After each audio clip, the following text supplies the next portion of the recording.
Hey guys, this is Tom Vaccaro, and today I have a video for you of 4 tablets actually. Going from left to right, we have the Amazon Kindle Paperwhite, Amazon's newest e-reader, the Nexus 7, the iPad mini, and then the iPad 3. Not to be confused with the iPad 4, which was recently announced, that has the Lightning connector port and a little bit of faster processor. We also have 2 styluses down below. We have the Wacom Bamboo stylus, and the Adonit Jot Pro stylus, which is kind of like a ballpoint pen. Now, if you guys are interested in every individual review, you can feel free to click them and they'll link over to the individual review. But for now, we're going to do the comparison between them. So, sit back, watch, and enjoy. Alright, what we've all been waiting for, a comparison of all of the pretty much leading tablets on the market, even considering the e-reader. Now, let's get started. Of course, on everyone's mind is the Nexus 7 and the iPad mini, because Apple actually directly addressed the Nexus 7 in their press conference. And let's pull up that test actually. So they said that there's a lot more screen reality on the iPad mini, and to be honest, there is a lot more. Look how thin these bezels are compared to the Nexus 7. Also, if I put them to their sides, you could see just how much thicker the Nexus 7 is than the iPad. Actually, it's kind of hard to see here.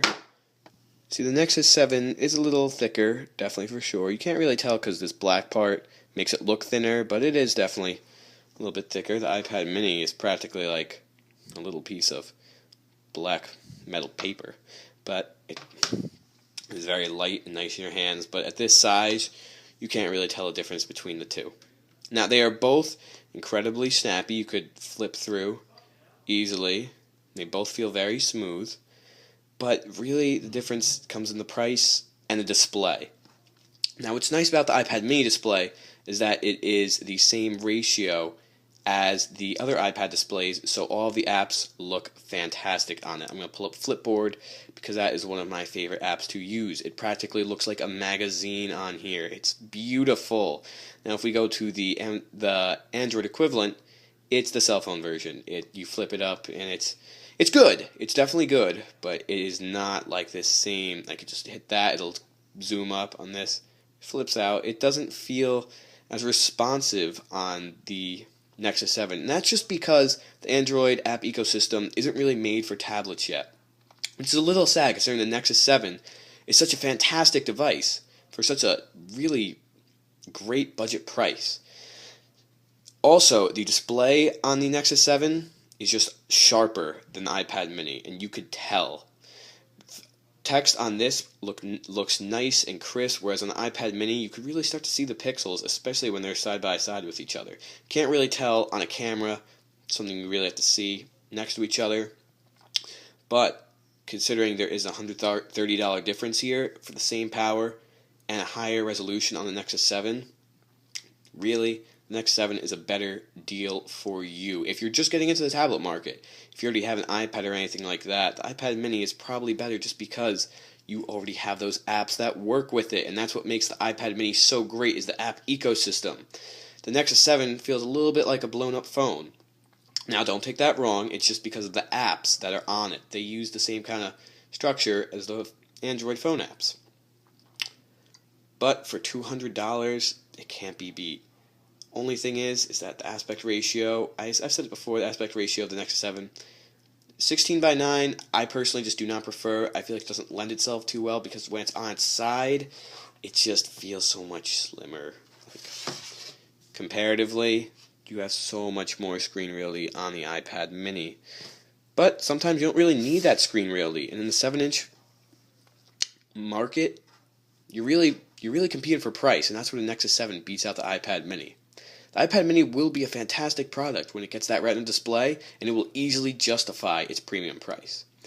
Nexus 7 and the iPad mini stack up against Big Brother iPad. Well, let me tell you, Big Brother iPad looks fantastic, and it has really, actually, when you compare the iPad mini to the big iPad, you could definitely tell there's a size difference, but for how thin the bezels are here compared to how thick they are here, you really feel like you're getting a lot of screen reality for such a small iPad that could fit in your hand and is very slim.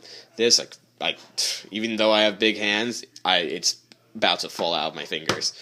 But obviously, the iPad regular, or the iPad 3 I really should say, is great because it has a little bit extra screen reality to use, and the display looks superbly crisp for text, videos, anything of that like. The iPad mini actually could beat out the iPad if it did have that Retina display, because it's just as snappy. You really can't tell, even launching apps, pulling up the web, anything like that, you can't tell the difference between these processors. Even though it is an aged iPad 2 processor from the iPad mini, it pulls its weight, and you really can't tell that much of a difference. Really, the difference here is the screen size. The processor might really show in more labor-intensive apps, but really, for the price difference, I don't know, the iPad mini is attractive, but it's not quite there yet, especially considering you could get this iPad 3 for $380 refurbished, and Apple has a great refurbished product store. There's a longer warranty, which I believe is for a year, and you can return it if you'd like.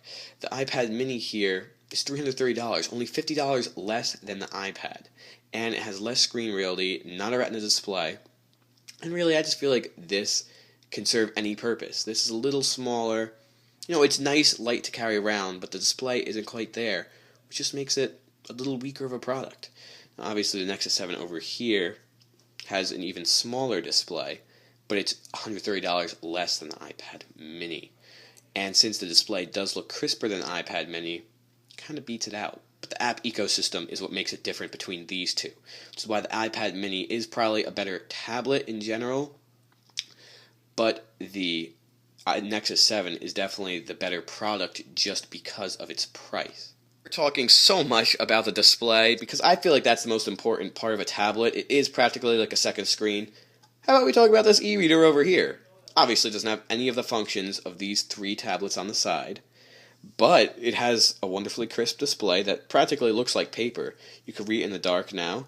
You could easily access the Kindle lending library and any Kindle book for that matter. And my personal favorite part is that it feels like paper. When I'm swiping my finger on this, I feel like it's glass.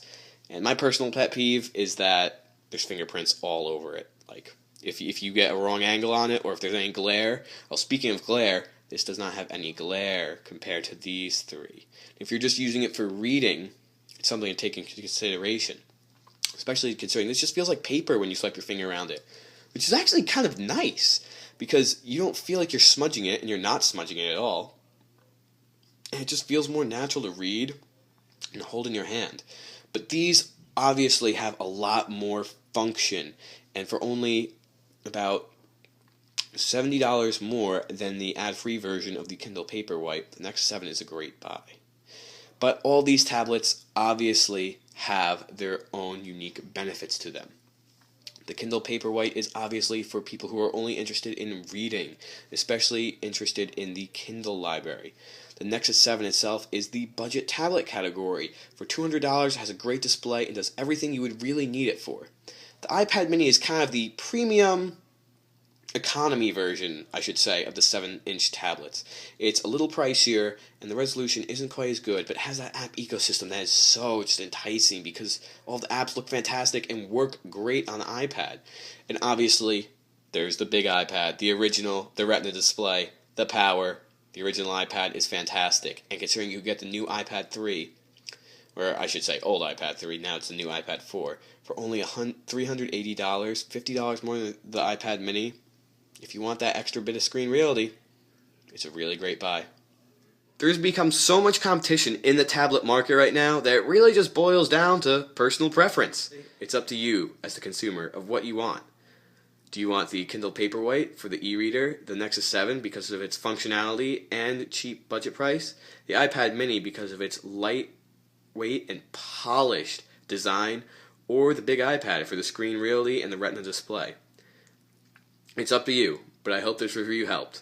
Thanks for watching, guys. This is Tom Vaccaro, and if you're interested in any more videos, please feel free to subscribe to my channel. Thanks.